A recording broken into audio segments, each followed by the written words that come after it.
ಬಂದಿರ್ತಾನಪ್ಪ, ಹುಡ್ಕ್ಯಾಡಿ 2,000 ಜನಕಡೆ ಹಾಕೋನಿ, ನಮಗೆ ಹಾಕಕ್ ಇಲ್ಲ, ಒಟ್ಟು ರೊಕ್ಕ ತಗೋ ಅನ್ನೂ ಲೆಕ್ಕಕ್ಕೆ ಕೊಡ್ತಾರೆ. ಎಲ್ಲಿಂದ ಬರ್ತೈತೆ ಅದ?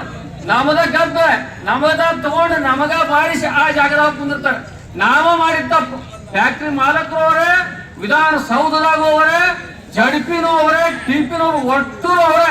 ಅದನ್ನ ಇಟ್ಕೊಂಡು ಬಂಡವಾಳ ದುಡ್ಡನ್ನು ಇಟ್ಕೊಂಡು ನಮ್ಗೆ ಆಟ ಆಡಿಸ್ತಾರೆ. ಅವ್ರ ಬಂಡವಾಳ ಏನ? ನಾಮದ ಕಪ್ಪದ ಗಣಿಕೆ 2-3 ಗಣಿಕೆ ಕತ್ತರಿಸಿರ್ತಾರಲ್ಲ, ಅದ ಬಂಡವಾಳ ಇಟ್ಕೊಂಡು ನಮ್ಮನ್ನ ಆಟ ಆಡಿಸ್ತಾರೆ. ಇದೊಂದು ಬಹಳ ದೊಡ್ಡ ಷಡ್ಯಂತ್ರ, ಬಹಳ ದೊಡ್ಡ ಕುತಂತ್ರ. ಇದನ್ನ ಕಲಿಸ್ಕೊಟ್ಟವ್ರು ಯಾರು? ಬ್ರಿಟಿಷರು. ಬ್ರಿಟಿಷರು ನಮ್ಮ ದೇಶವನ್ನ ಆಳಿಗೆ ಬಂದಿದ್ರಲ್ಲ, ಅವಾಗ ಹೆಂಗ ಆಳಿದ್ರು ಅನ್ನುವಂತ ವಿಚಾರ ಬಂದಾಗ ಈ ಮೊದಲವರು ಇದು ಒಟ್ಟ ಭಿಕ್ಷಾ ಬೇಡಿಕೆ ಹಾಕ್ಬೇಕು, ಜನ ಕೂಳ್ ನೀರು ಆಗ್ಬೇಕು. ಅದಕ್ಕೆ ಏನ್ ಮಾಡ್ಬೇಕು ಅಂತ ಕೃಷಿಯನ್ನು ಹೊರಹಾಕ್ಬೇಕು. ಈ ದೇಶದ ಕೃಷಿಯನ್ನು ನಾಶ ಮಾಡಿದ್ರು. ಆ ಕೃಷಿ ನಾಶ ಮಾಡಿದ ಪರಿಣಾಮ ನೋಡ್ರಿ, ಅವಾಗ 25 ಕೋಟಿ ಜನ ಇಡೀ ದೇಶ ತುಂಬೆ ಇಷ್ಟ ಜಮೀನ, 25 ಕೋಟಿ ಜನರಿಗೆ ಇಷ್ಟ ಜಮೀನ ಬೇಡಿಕೊಂಡು ತಿನ್ನುವಂತ ಪರಿಸ್ಥಿತಿ, ದರಿದ್ರ ಆಗೋಗ್ಬಿಟ್ಟು ಭಾರತ ಸಂದರ್ಭದಾಗ ಬಹಳ ಕಷ್ಟ ಆಯ್ತು. ಈಗ 140 ಕೋಟಿ ಜನ ಇದ್ದೀವಿ, 140 ಕೋಟಿ ಜನ ಬದುಕಲಿಗತ್ತೀವಿ, ಚೆನ್ನಾಗಿದ್ದೀವಿ ಮತ್ ಹೌದಿಲ್ಲ?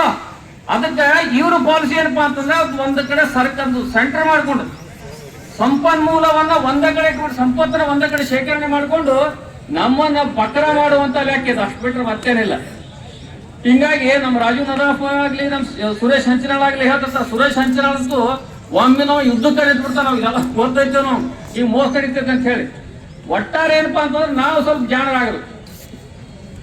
ಒಂದು ಅವ್ರಿಗೆ ಕಾರ್ಖಾನೆ ಇರ್ಬೇಕು, ಇಲ್ಲಿಪ್ಪ ಅಂದ್ರೆ ಅವ್ರಿಗೆ ರಾಜಕೀಯ ಇರ್ಬೇಕು. 2 ಅವ್ರಿಗೆ ಕೊಟ್ಟಿಪ್ಪ ಅಂತಂದ್ರೆ ನಾವು ಹಗ್ಗ ಕೊಟ್ಟು ಕೈ ಕಟ್ಸ್ಕೊಂಡಾಗ ಏನ್ ಮಾಡಕ್ಕಾಗಿದ್ದಾವ? ಸಿದ್ದೇಶ್ವರ ಸ್ವಾಮಿ ಹೇಳ್ತಾರೆ, ರೈತರಂದ್ರೆ ನೀವು ಸಿಹಿ ತೆಗೆದುಕೊಡೋರು, ಜಾದೂಗಾರರು ಎಲ್ಲ ಕರೆಕ್ಟ್. ಅವ್ರು ಸಂತ ಮಹತ್ರು, ಪೂಜ್ಯರು, ಅವ್ರ ಮಾತೆಲ್ಲ ಕರೆಕ್ಟ್. ಇವರು ಅವ್ರನ್ನ ಕರೆಸಿ ಕಾರ್ಖಾನೆ ಉದ್ಘಾಟನೆ ಮಾಡಿಸಿರ್ತಾರೆ, ನಡೆಯೋದೇ ಅದು.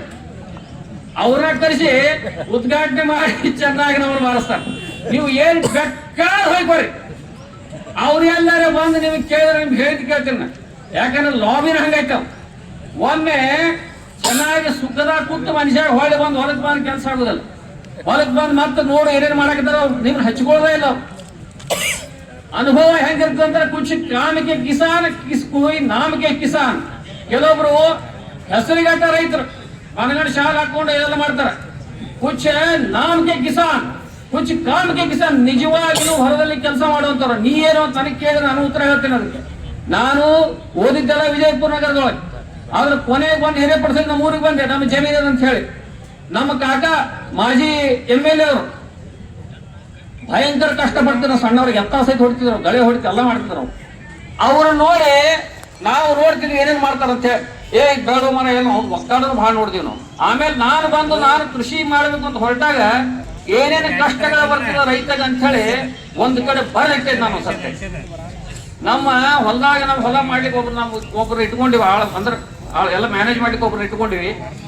ಅವ್ರ ಹೆಣ್ಮಗಳ ಕಸ ತೆಗಿತಿದ್ಲು, ತಕ್ಕೋತ್ ಮುಂದೋಗಳ. ಒಮ್ಮೆ ಹಿಂದೆ ತಿರುಗಿ ನೋಡ್ರ ಗಪ್ಪ ಮಾತೇ ಇಲ್ಲ. 2 ದಿನ ಮತ್ತೆ ನಾ ಡಾಕ್ಟರ್ ಅನ್ಕೊಂಡ್ ಕರ್ಕೊಂಬಂದ್ರು. ಅವ್ರು ನೋಡಿದ್ರೆ ಏನಾಗಿತ್ತು, ಒಟ್ಟು BP correct, pulse correct, everythings good. ಏನಾಗಿತ್ತು ಕೇಳಿದಾಗ ಆಮೇಲೆ 2 ದಿನ ಹುಷಾರನ್ಲಿಕ್ಕೆ ಹೇಳಿದ್ ನನಗೆ. ಏನ್ರಿ ಹಿಂಗ್ ತಿರುಗಿ ನೋಡೇನ್ರಿ, ಒಟ್ಟು ದೊಡ್ಡ ಹಾವನ ನಿಂತಿತ್ರಿ, ಹಿಂಗ ಗೊಪ್ಪ ಗಾಬರಿನ ಆಗತ್ರಿ. ಇಂಥವ್ ಫೇಸ್ ಮಾಡ್ತಾರೆ. ಮೊನ್ನೆ ಅವ್ರ ರೈತರು ಇಲ್ಲೇ ಇದಾರ, ಅವ್ರ ಸೊಸೆನೆ ಇದೇ. ಈಗ ನೋಡಿದ್ರೆ ಅವ್ರ ರೈತರನ್ನ, ಸೊಸೆ ಸಣ್ಣವಳು, ಅವ್ರ ಗಂಡನ ತೀರ್ಕೊಂಡಿದ್ದ, ಬಹಳ ಚಿಕ್ಕವಳು, ಬಗಲಾಗ ಕೂಡಿಸ್ಕೊಳ್ಳುವಂತ ಒಂದು ಕೂಸತ್ತಿ ನಾವ್ರಿ. ಅವಳು ಆಕಿನ ಒಂದ್ 2 ಎಕರೆ ಜಮೀನು ಅವ್ರ ಪಾಲಿಗೆ ಬಂದಿದ್ದು, ಚಾಲು ಮಾಡ್ಲಿಕ್ಕೆ ಹೋದ್ಲು. ಹೆಣ್ಮಗಳ ಪಾಪ ಏನಾಗ್ತೇನೋ ಒಂದು ಏನ್ ಫರಕ್ ಆಗಿತ್ತು ಏನಾಗಿತ್ತು ಗೊತ್ತಿಲ್ಲ, ಕರೆಂಟ್ ಹಿಡಿದು ಸತ್ಬಿಟ್ಲಿ. 2 ಸಣ್ಣ ಮಕ್ಕಳು ಕೂಸುಗಳು ಬಗಲಾಗ ಎತ್ಕೊಳ್ಳೋ ಅಂತ ಚೆನ್ನಾಗಿರೋಲ್ಲ. ಕರೆನೆ ಜಸ್ಟ್ 1 ತಿಂಗಳು 1.5 ತಿಂಗಳು ನಡೆದಿದ್ದೇವೆ. 2 ತಿಂಗಳು ಅಲ್ಲಿ ಕೂತಾರ. 2 ತಿಂಗಳು ಆಗ್ತಲ್ರಿ. ಇಂಥ ಘಟನೆ. ನಮ್ಮ ಒಬ್ಬವ ಶ್ರೇಷ್ಠ ಕಾರ್ಯಕರ್ತ ಇದ್ದ, ಬಾಹುಬಲಿ ಅಂತೇಳಿ. ಇವನು ಗುರು ಸುರೇಶ್ ಗುರುನ ಅವನೇ. ಅವ್ರ ತಮ್ಮ ಇದ್ದವ, ಎಂತ ಹ್ಯಾಂಡ್ಸಮ್ ಪರ್ಸನಾಲಿಟಿ, ನೋಡಿದ್ರೆ ನೋಡ್ಕೋತಿದ್ರು ಅಂತ ಪರ್ಸನಾಲಿಟಿ. ಅವ ಬಾಹುಬಲಿ ಬರೀ ಸಾಮಾಜಿಕ ಕೆಲಸ ಮಾಡ್ಕೊತಿರ್ಗಾಣ. ಅವ ಅಗ್ರಿಕಲ್ಚರ್, ಅವ್ರ ಹೊಲದ ಕೆಲಸ ಎಲ್ಲ ನೇಮಿನಾತ್ ನೋಡ. ಅವ ಒಂದ್ ದಿವ್ಸ ಏನು ಅಂತ ಹುಡುಗ ನೋಡಿ ಖರೆ ನೋಡ್ಕೊತಿದ್ರು ಅಂತ ಹುಡುಗ. ಹೋಗ್ಯಾನ ಮೋಟರ್ ಚಾಲು ಮಾಡ್ಲಿಕ್ಕೆ ಹೋಗ್ಯಾರ. ಏನ್ ಫರಕ್ ಆಗ್ತೋ ಏನ್ ಬೀರ್ಸ್ ಅಂತ ಕಲಾಸ್. ಅವತ್ ತಿಂಡದ ಪ್ರಾರಂಭ ಅವ್ರ ಮನೆಗೆ ಶುರು ಆಗಿದ್ದು. ಕೊನೆಗೆ ಆ ಪ್ರೆಷರ್ಗಾಗಿ ಅವ ಸಹಿತ ಹಾರ್ಟ್ ಅಟ್ಯಾಕ್ ಆಗಿ ತಿರ್ಕೊಂಡು ಹೋಗ್ಬಿಟ್ಟ. ಬಂಗಾರದಂತ ಮನುಷ್ಯ. ನೋಡ್ರಿ, ರೈತರ ಕಷ್ಟದ ಬಗ್ಗೆ ಹೇಳಿಕತ್ತೀನಿ ನಾನು. ಇದು ಒಂದೇ ಅಲ್ಲ, ಆಮೇಲೆ ಎಲ್ಲ ಸುಡ್ಗ ನಾವು ಎಲ್ಲರೂ ನೋಡಿ ಅನುಭವಿಸಿದ್ರೆ ಹೇಳ್ತೀನಿ ನಮ್ಗೆ ಎಲ್ಲರೂ ಕಲ್ಲಂಗಡಿ ಹಾಕತ್ತಾರೆ, ಮೆಣಸಿಗೆ ನಾವು ಹಾಕಿದ್ವಿ. ಆ ರೋಹಿಣಿ ಮಳಿ ಬಿಡಲಿಲ್ಲ, ಒಟ್ಟು 15 ದಿನ ಬಿಡ್ಲಿಲ್ಲ. ನಾವು ಮುಂದೆ ಎಲ್ಲ ಕಲ್ಲಂಗಡಿ ಕೊಳ್ತೋಗ್ಬಿಟ್ಟು 2-3 ಲಕ್ಷ ನುಕ್ಸಾನ ಆಗ್ಬಿಟ್ಟು. ಅದೆಲ್ಲ ಯಾರು ಹೇಳಿದ್ರು, ನಾವು ಮಾಡಿದ್ದು ಆಯ್ತು. ಇನ್ನು ಗೊಂಜಾಳ 200 ಕ್ವಿಂಟಲ್ ಆಗೋಷ್ಟು ಗೊಂಜಾಳ ಬೆಳೆದಿಟ್ಟೆ ನಾಯಿ. ಹೋದ ವರ್ಷ ಒಳ್ಳೆ ಬೆಲೆ ಸಿಕ್ತು ನಾಯಿ. ನಾ ದವಾಖಾನೆ ಬಂದ್ ಮಾಡಿಬಿಟ್ಟೆ, ಚಲೋ ಇದ್ಬಿಡ್ಬಾ ಅಂತೇಳಿ. ಈಗ ನೋಡ್ರಿ ಹೆಂಗ ಪರಿಸ್ಥಿತಿ, 15 ರೂಪಾಯಿ ಬಂದು ಕೂತತ್ತಿ. ಈಗ ಅವ್ರಿಗೇನು ಕೊಡ್ದ, ಅವ್ರೇನ ತಮ್ಮ ಬಾಡಿಗೆ ಹಿಡಿಯೇನು ಕಡಿಮೆ ಮಾಡಿರಂಗಿಲ್ಲ. ಒಟ್ಟಾರೆ ವಿಚಾರ ಮಾಡಿದಾಗ ರೈತರು ಎಲ್ಲ ಹೈರಾಣ ಆಗ್ಲಿಕ್ಕೆ ಹೇಳ್ತೇನೆ ಮಗ. ನಾ ಆಸ್ಪತ್ರೆ ವಿಷಯದಾಗ ಸಮಸ್ಯೆಗಳು ಎಲ್ಲ ಬರ್ಲಿರ್ತಾವ. ಈಗ ಕಾರ್ಡಿಯಾಕ್ ಅನ್ನೋ, ಡಯಾಬಿಟಿಸ್ ಅನ್ನೋದು, ಬ್ಲಡ್ ಪ್ರೆಷರ್ ಅನ್ನೋದು ಎಲ್ಲಾ ಕಡೆ ಜನ ಇದು ಸಣ್ಣವ್ರ ಹೆಸರು ಬರಾಕತ್ತ. ಸಣ್ಣವರು ಸ್ಟಂಟ್ ಹಾಕೊಳ್ತಿರ್ತಾರ. ಎಷ್ಟು ಈಸಿ ಹೇಳ್ತಾರಂದ್ರೆ, ಆ ರೈತರ ಮನೆ ಒಳಗೆ ಯಾವ ಕಾರ್ಡಿಯಾಕ್ ಪ್ರಾಬ್ಲಮ್ ಆಗಿರುತ್ತೆ ಹೋಗಿರ್ತಾನೆ. ನಾನು ಒಂದು ಭಾಳ ಲಕ್ಷ ಮಂದಿ ಅಂತ ಹೇಳ್ತಿರ್ತಾನ ನಾವು. ಅವ್ರು ವಾದ ಅಂತ ಗೊತ್ತಾವ್ರಿ, ವಾದ ಪೈಪ್ ಇದಾಗ ಗೊತ್ತಾವ್ರಿ, ಅದು ಸ್ಟಂಟ್ ಅಂತ ಕರೀತಾರ ಅವ್ರು. ಇದು ನನಗೊಂದು ಹಾಲು ಹಾಕ್ಯಾರಿ, ನಿನಗೊಂದು ಹಾಲು ಹಾಕ್ಯಾರ ಅಂತ. ಅದಕ್ಕಿಂತ ತಮ್ಮ ಹುಟ್ಟಿದ ಮಕ್ಕಳನ್ನ, ವಯಸ್ಸಾದವ್ರನ್ನ ದವಾಖಾನೆ ಕರ್ಕೊಂಡು ಹೋಗಿ ಟ್ರೀಟ್ಮೆಂಟ್ ಮಾಡಿಸ್ತಾರಲ್ಲ, ಲಕ್ಷಗಟ್ಟಲೆ ಬಿಲ್ ಹಾಕತ್ತಲ್ಲ, ಆ ಬಿಲ್ಲನ್ನು ಮುಟ್ಟಿಸ್ಲಿಕ್ಕೆ ಸಾಲ ತಗೊಂಡಿರ್ತಾರಲ್ಲ, ಸಾಯು ತನಕ ದುಡಿದ ಸಾಯು.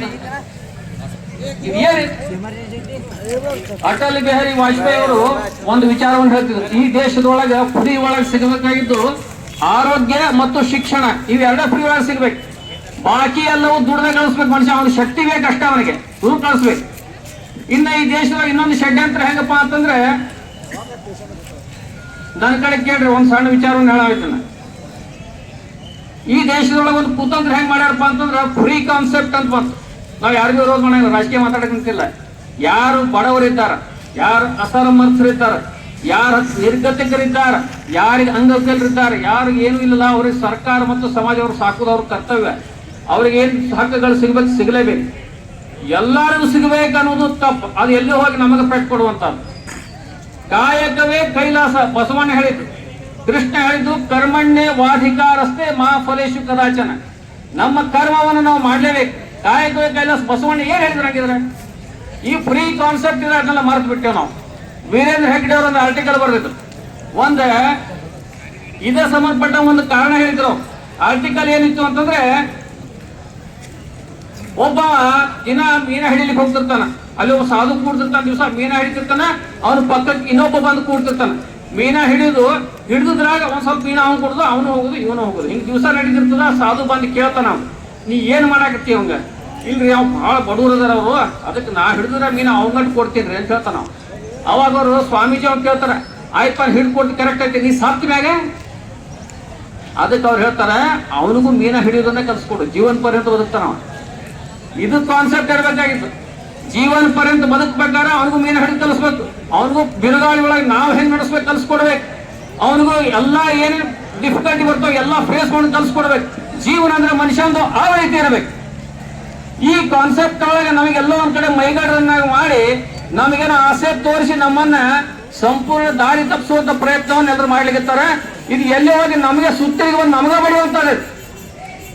ಮದ್ಯಪಾನ ಮಾಡ್ತಾರೆ, ಮದ್ಯಪಾನ ಮಾಡಬಾರ್ದು, ಕರೆಕ್ಟ್ ಅಂತ ಸಿಕ್ಕಾಬಿಟ್ಟು ರೇಟ್ ಏರಿಸ್ಬಿಡ್ತಾರೆ. ಹೆಂಗೋ ಮಾಡಿ ಕುಡಿಲೇಬೇಕು ಅದನ್ನ. ಏನೋ 2,000 ರೂಪಾಯಿ ದುಡ್ಡನ್ನು ಕೊಡ್ತಾರೆ. ಎಲ್ಲೋ ಹೋಗಿ